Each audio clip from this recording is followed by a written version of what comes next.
Hello everyone, कैसे हैं आप लोग। तो आज हम डिस्कस करेंगे रिसेंटली नेपाल में होने वाले जो अर्थक्वेक है इसके बारे में। तो मेन यहाँ पे फोकस करेंगे नेपाल जो है इतनी ज़्यादा अर्थक्वेक आती क्यों रहती है, क्यों यहाँ पे इतनी वल्नरेबिलिटी होती रहती है, इसके बारे में डिस्कस करेंगे। अर्थक्वेक के मेन कॉजेस जो है उसके बारे में डिस्कस करेंगे। फ्रॉम इंडियन कॉन्टेक्स्ट भी हम डिस्कस करेंगे कि इंडिया में कैसे कैसे अर्थक्वेक जोन्स है यहाँ पे। अर्थक्वेक के जो कॉजेस के बारे में डिटेल में डिस्कस करेंगे, इसकी इम्पैक्ट क्या क्या होती है और क्या क्या गवर्नमेंट इनिशिएटिव लिए गए हैं इसके बारे में भी डिस्कस करेंगे। तो आपके GS1 पेपर में जो जियोग्राफी पॉइंट ऑफ व्यू के हिसाब से एंड GS3 में जो डिजास्टर मैनेजमेंट के हिसाब से बहुत ही इंपॉर्टेंट वीडियो होने वाली है। तो इस वीडियो का अंत तक बिल्कुल देखते रहिएगा। और इससे पहले अगर आप लोगों ने हमारे चैनल को अब तक सब्सक्राइब नहीं किया है तो इसको प्लीज सब्सक्राइब कर लीजिए, ताकि आने वाले ऐसे ही वीडियोस की नोटिफिकेशन इसी तरह आपको मिलते रहे। तो चलिए आज का वीडियो शुरू करते हैं।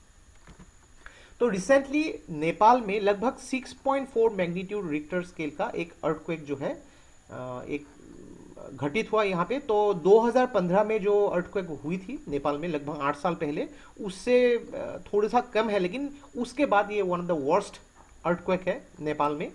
तो काफ़ी लोगों के लगभग 150 से ज़्यादा लोगों की जान गई है यहाँ पे। तो एक चीज़ देखिए कि नेपाल के जो national earthquake monitoring research centre, तो उनके कहने के मुताबिक नेपाल के जो कैपिटल सिटी है काठमांडू, काठमांडू से थोड़ा अलग वेस्ट में जाजारकोट डिस्ट्रिक्ट नाम का डिस्ट्रिक्ट है, उसको एपिसेंटर बोला गया है यहाँ पे। तो नेपाल के जाजारकोट और रुकुम डिस्ट्रिक्ट में काफ़ी तबाही हुई है यहाँ पे, और उसका इफेक्ट भारत में नई दिल्ली और काफ़ी सारे उत्तराखंड के जगहों में जो एहसास हुआ है यहाँ पे। तो एक चीज़ देखें कि अगर मैप में देखेंगे नेपाल में, तो ये हो गया काठमांडू, और काठमांडू से थोड़ा वेस्ट में इसी जगह पे ये अर्थक्वेक का एपिसेंटर आया गया था यहाँ पे। तो अगर मैप में देखेंगे, ये जो फॉल्ट लाइन है, फॉल्ट लाइन मतलब क्या है कि दो टेक्टोनिक प्लेट जो है, उस टेक्टोनिक प्लेट का जो कोलाइडिंग एक लाइन जो है, इसको फॉल्ट लाइन बोला गया है। ये कौन सी टेक्टोनिक प्लेट है उसके बारे में भी हम डिस्कस करेंगे। तो अक्सर इसी जगह में काफी जो अर्थक्वेक आती रहती है यहाँ पे। तो ये मैप भी देखिए, आपको थोड़ा सा डिस्कस करना इंपॉर्टेंट है। तो नेपाल में इतना ज़्यादा अर्थक्वेक क्यों आता है? तो पूरा नेपाल जो कंट्री है, लगभग ये मोस्ट एक्टिव टेक्टोनिक जोन जो है, सिस्मिक जोन 4 और 5 में लोकेटेड है। तो one of the most earthquake vulnerable countries को बोला जाता है। काठमांडू जो है लगभग 11th मोस्ट अर्थक्वेक प्रोन एक शहर है। तो अगर बात करेंगे जो इंडियन प्लेट और यूरेशियन के जो टिबेटियन प्लेट है, दोनों ही प्लेट्स के बीच में जो कोलिजन होती है और इंडियन प्लेट जो उसके अंडरग्राउंड जाती रहती है, तो इसके वजह से क्या होता है कि ये यूरेशियन प्लेट जो है ऊपर आती है। ऊपर आने की वजह से इसमें जो एनर्जी जो है ये एक्यूमुलेटेड होती है, और ये जब एनर्जी रिलीज करती है in the shape of earthquake, तो बहुत ही ज़्यादा अर्थक्वेक इसी जगह पे आती रहती है। तो यहाँ पे देखिए लैंड मास में यहाँ जो कोलिजन होती रहती है, उसके हिसाब से ये जो अर्थक्वेक प्रोन एरिया इसको कहाँ जा सकता है यहाँ पे। अगर मैप में देखेंगे आप, डेफिनेटली आप लोगों ने जो फिजिकल ज्योग्राफी में इस पार्ट को पढ़ा ही होगा। तो ये होगा आपका इंडियन प्लेट और जो यूरेशियन प्लेट है यहाँ पे। तो इंडियन प्लेट जो है कंटिन्यूसली ऊपर की तरफ जो है यूरेशियन प्लेट को धक्का दे रही है because of the thrust from the Indian ocean, और ये इंडियन प्लेट जो है इस यूरेशियन प्लेट के नीचे से जा रही है। तो ये यूरेशियन प्लेट ऊपर आएगी और इसके वजह से एनर्जी एक्यूमुलेटेड होगी। जब ये एनर्जी अपने रिलीज करती है in the form of earthquake, तब जो है बहुत ज़्यादा तबाही आ सकती है। तो ये जो आप देख सकते हैं एरिया, इस एरिया में जितने भी आसपास के एरियाज है, ये बहुत ही ज़्यादा प्रोन टू अर्थक्वेक है। फ्रॉम अगर इंडियन कॉन्टेक्स्ट अगर देखेंगे, तो seismic zone map of India 2002 के हिसाब से लगभग 59% ऑफ इंडिया जो है ये जो सिस्मिक हैजार्ड जोन में आती है। तो मेन अगर देख सकते हैं आप ऑलरेडी, जैसे कि मैंने डिस्कस किया, ये प्लेट के ये जो कुछ जम्मू कश्मीर के एरिया हो गए यहाँ पे, उत्तराखंड, देन थोड़े से नॉर्दर्न पार्ट ऑफ बिहार, पूरी की पूरी नॉर्थ ईस्ट हो गए यहाँ पे, गुजरात का इस एरिया में बहुत ज़्यादा पहले तबाही आ चुकी है बिकॉज ऑफ द अर्थक्वेक। तो अर्थक्वेक जोन जो है बहुत ही इंपॉर्टेंट है, आपको स्टडी करना है यहाँ पे। आपके एग्जाम में कभी भी आ सकता है, और इसको अगर आप हाईलाइट कर सके तो आपको अच्छे मार्क्स मिलेंगे यहाँ पे। तो मेन देखिए कि अर्थक्वेक के कॉजेस क्या क्या हो सकते हैं। तो प्लेट टेक्टोनिक्स के मूवमेंट की वजह से अर्थक्वेक आती है, यानी कि एक प्लेट जो है, दो प्लेट की कोलिजन एरिया में एक प्लेट दूसरे प्लेट के नीचे से जा सकती है या फिर स्लाइड हो सकती है, उसके वजह से भी अर्थक्वेक आती है, जो नेपाल का 2015 का अर्थक्वेक इसका एक एग्जांपल है। वॉल्केनिक एक्टिविटीज की वजह से जब मैग्मा जो है, जो अर्थ के क्रस्ट के नीचे से मूव करती है, उसके वजह से भी ग्राउंड शेक होती है, जो कोटोपेक्सी अर्थक्वेक 2002 में आई थी। ह्यूमन एक्टिविटी की वजह से भी अर्थक्वेक आती है, जैसे कि मान लीजिए कि जो अगर फ्लूइड जो है ग्राउंड में इंजेक्ट किया जाता है एज ए वेस्ट डिस्पोजल, या फिर ऑयल को जब एक्सट्रैक्ट किया जाता है, या फिर गैस को जब अंडरग्राउंड रिजर्वर से एक्सट्रैक्ट किया जाता है, उसके वजह से भी एक शेकिंग होती है और उसके वजह से भी अर्थक्वेक आती है, जो ओक्लाहोमा अर्थक्वेक जापान में हुई थी 2016 में। तो देखिए कि एक चीज़ हम लोग जानते हैं कि अर्थक्वेक बहुत ही ज़्यादा डिवास्टेटिंग होती है, और इसके वजह से डेफिनेटली आप लोगों ने जाना ही होगा कितनी ज़्यादा लाइफ एंड प्रॉपर्टी की डैमेज होती है, हज़ारों करोड़ की नुकसान होती है यहाँ पे उसको फिर से रीबिल्ड करने में, लेकिन जो जाने जाती है वो प्राइसलेस है यहाँ पे।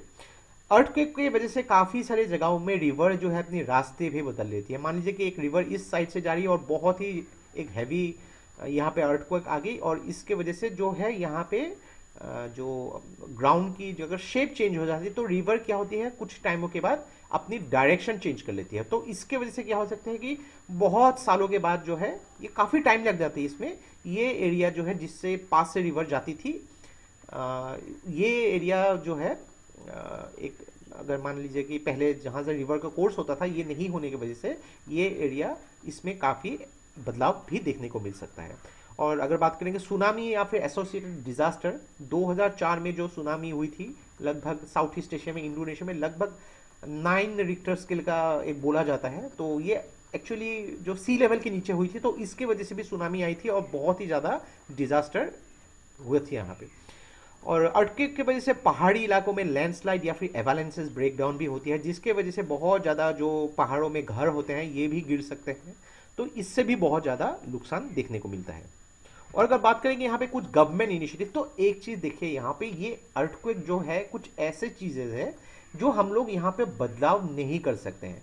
अगर ह्यूमन इंड्यूस्ड अर्थक्वेक के रीजंस को कंट्रोल भी किया जाए, नेचुरल जो कॉजेस है ये बहुत ही ज़्यादा डिवास्टेटिंग होती है, लेकिन इसमें कुछ कुछ जो है प्रिकॉशनरी मेजर्स लिए जा सकते हैं, जैसे कि national earthquake risk mitigation project. तो इसके थ्रू जो रिस्क को या फिर उसके डिजास्टर को कम से कम किया जा सके, अलग अलग अवेयरनेस होनी चाहिए यहाँ पे, जो एक अर्थक्वेक प्रॉन जोन को लोकेट करना चाहिए यहाँ पे, इसके हिसाब से काफ़ी कम किया जा सकता है। नेशनल बिल्डिंग कोड, तो यहाँ पे देखिए कि बहुत सारे ऐसे जगह है जहाँ पे बिल्डिंग्स, बहुत बड़े बड़े बिल्डिंग्स बनाने की परमिशन दी जाती है, ये नहीं होना चाहिए। स्पेशली जो अगर नॉर्थ ईस्टर्न पार्ट में पहले जो होता था कि बहुत बड़े बड़े बिल्डिंग्स नहीं होते थे, लेकिन आजकल ये होने लगा है। एक चीज़ तो देखिए कि because of the rising economy हम लोग को नए नए टेक्नोलॉजी के साथ आगे बढ़नी ही होगी, लेकिन यहाँ पे अगर अर्थक्वेक आती है तो काफ़ी डिजास्टर कर सकती है, स्पेशली अर्थक्वेक प्रोन जोन्स में।